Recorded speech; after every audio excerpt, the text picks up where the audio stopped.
So I was doing a bit of research the other day on medieval armor and when steel came into play and kind of pushed out the iron stuff because it's inferior to steel. And you know how Google will sometimes have a little box with some information and the link to the article, if you want to keep reading, you can click on it. And then below that it's got some more questions that people ask you, click on them and they expand.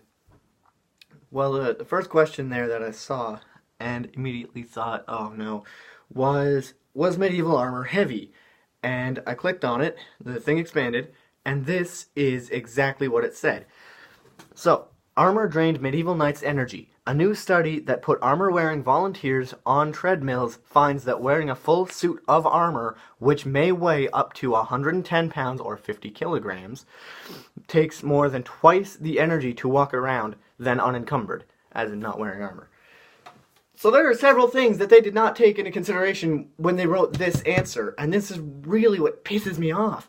Okay, so, first of all, plate armor did not weigh 110 pounds. Okay, it was never that heavy. If it was that heavy, no one would have worn it, or they would have found something lighter, because it's just ridiculous. People seem to think, like, they have this idea in their head that plate armor was so heavy you needed a crane to get onto your horse. You'd crush the horse in that case. Well, it depends on the breed of horse. But, okay, so let's go back to the volunteers part. Volunteers wearing armor on treadmills. They didn't specify what type of armor, so it could be jerkins, it could be hauberks, it could be plate armor. We're going to assume that it's plate armor, though, because that's what we were researching when I found this answer, which is just wrong. And what kind of physical shape the volunteers were in. That was the other thing that was excluded. Well, a few other things that were excluded. That was one of them. So we don't know who the volunteers are, we don't know how long they were running, and we don't know if the armor was tailored to that person's body, which is severely important. If you take a random suit of armor and put it on, it's going to feel much heavier than a suit of armor that's been tailored specifically to your body shape. So, basically, when you wear medieval plate armor, because again, we're assuming this is plate armor, the weight is evenly distributed across your body, so it doesn't weigh you down as much as a lot of people seem to think, in this case, Google. And I don't understand where people have this mindset that armor was so heavy, because clearly people wore it, meaning it wasn't heavy. In that case, all you would have to do is knock the knight over because he can't fight back and then stab him in the eye with your rondel dagger. Or you could just open his faceplate and stab him like that. Usually the eye's a good spot to go, though. And that's what a lot of people did. If you were in a duel with another knight, your swords were absolutely useless. Okay, another thing I should specify is the way they use the word knight. Because a knight, well, it varies, well, not varies, it stays the same. But you need to specify what century it's from, because an 11th century knight is probably just going to be wearing a mail hauberk, a gambeson, I guess mail mittens didn't come into play until a little later, and a nasal helm, or a spangen helm. Something like that. Whereas a knight from the 15th century would be wearing full plate. Well, as full as the plates got from that point. Because Gothic plate armor was completely, like, head to toe, nothing exposed whatsoever, no skin was visible, no gambeson even was visible underneath. But if you look at the earlier plate armor, just partial plate, you got the breastplate, and then you've got, like, the pauldrons, but then the area around the armpits is still a little exposed.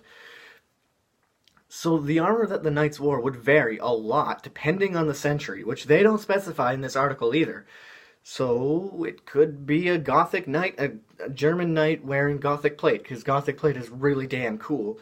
Or it could be an 11th century knight wearing a mail hauberk and gambeson. If that's the case, and you're wearing a hauberk and a gambeson that weighs 110 pounds, then your chains are way too thick, or the gambeson you're wearing is lined with lead, because there's no way that those would weigh that much. Not even plate armor weighed 110 pounds.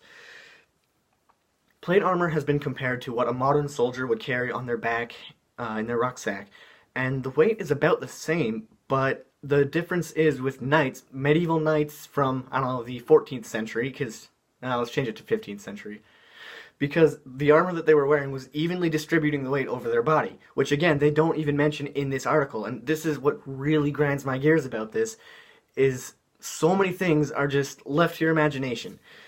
So, if you really want to know how much plate armor would weigh you down, you would have to get the most accurate results possible, you would have to get a custom-made set of plate armor. You'd have to look at the thickness of the plates, which plates were thicker, because the breastplate was generally amongst the thickest of the plates. The helmet was also generally fairly thick, because you want to protect your head amongst everything else. But that was kind of top of your priorities list.